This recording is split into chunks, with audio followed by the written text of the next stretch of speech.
What's going on, guys? What I perceive here, I almost even already forgot what I was even gonna say. Oh, yeah. So, I was talking to a buddy of mine or whatever, and a brief conversation came up, and it was all basically catalyzed of, by church on Sundays. It was boring, and then I asked, what is something you wish your church did more of or had more of? And his response was, I wish we didn't give so much money to the churches. I was like, okay, that's a fair point to make, right? There's a lot of corrupt, money-hungry churches, right? Even in the true religion, which I believe is Judeo-Christian worldview. But regardless, in all different types of religions, I mean, I'm sure everyone who advocates for the religion is willing to admit, like, yeah, there's some that are just all about the money, right? And so, his thing was like, yeah, we should, people should get together more and put money together for the homeless, and provide shelter for the homeless. I was like, all right, that's a good point, right? But I don't think what people realize is that if you take, say, a 3-4 story apartment sized housing, right? So basically like apartments, but you're going to make this low income housing or even shelter for the homeless, right? One, I guarantee you that's going to cost more than most small churches are making, right? Because a small church probably generally has 2 bathrooms, right? Maybe, let's say maybe 4, right? We'll say one male, female in the main auditorium, one male, female for kids, right? We'll say 4. Right? All you're getting really there is water, right? So you're using toilets, right? And maybe we'll give this small church 1 kitchen, right? So you might be able to make that argument for a whole apartments, right? Maybe 1 kitchen for the thing, right? But that's not realistic, right? You want someone to, ideas to get people a place where they can look for a job and get money in their own pockets and, cook at home, right? Not necessarily just eating at a kitchen all the time, which, either or you can figure out those logistics later, right? But think about it, you got those 2 water sources or 4 water sources, 5, right? 2 bathrooms and a kitchen, right? Primarily maybe a drinking fountain, right? Think of a 3-4 story apartment complex. All those rooms are going to have sinks, bathrooms, right? You're maintaining lots of energy, continuous energy, right? Churches are only open on Sundays, right? Primarily.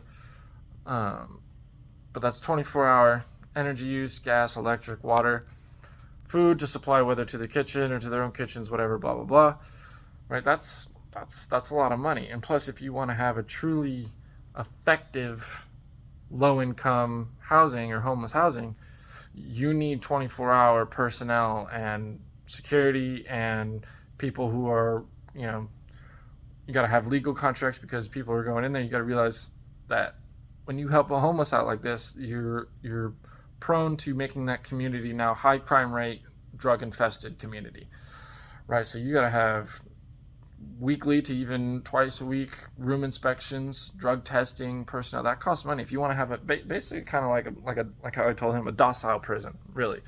But that's more interactive and engaged towards helping the people, get out. That should be the goal, right?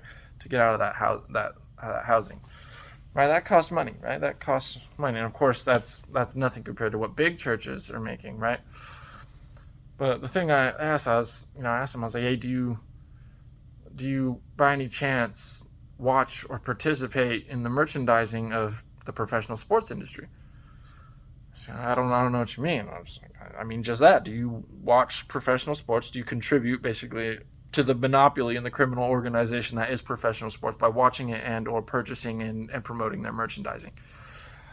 Because that is far more corrupt than most of these churches are doing, right? Because with the churches, it's pretty evident. Oh, you claim Jesus, you're supposed to, be doing this. Because we all instinctively know, at least even people who don't read the Bible know that you're supposed to be doing some good with all that, right?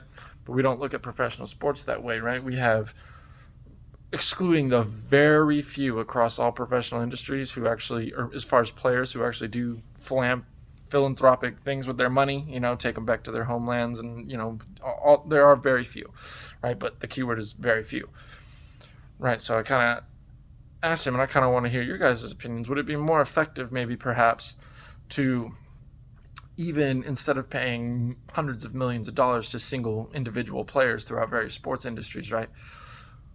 You could even still would even be a radical source of income. You can pay those players minimum wage, right? Think on a U.S. basis, right? Minimum wage, because they're getting paid 24 hours a day.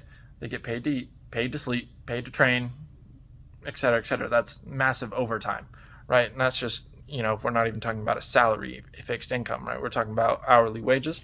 Yeah, that's money. That's outperforming vast majority of American citizens, right?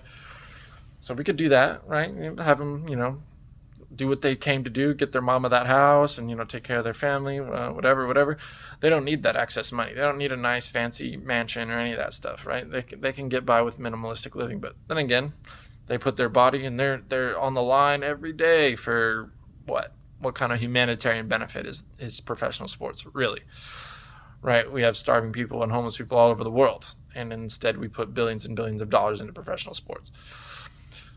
So that's something to think about, but let's make use out of it, right? They like to play sports. Sports is awesome. It's an amazing feat on a physical premise, right? That's awesome.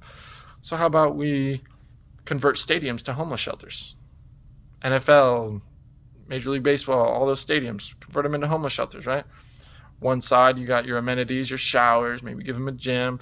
One side you could even do indoor gardens, right? So they can start growing and harvesting. And then, I wouldn't mind paying taxes to pay for food vendors in the stadium to feed the homeless and cater to them, right? You only need really a couple, right? It's not like they need a bunch of options. One kitchen, you serve and rotate meals throughout the week, right?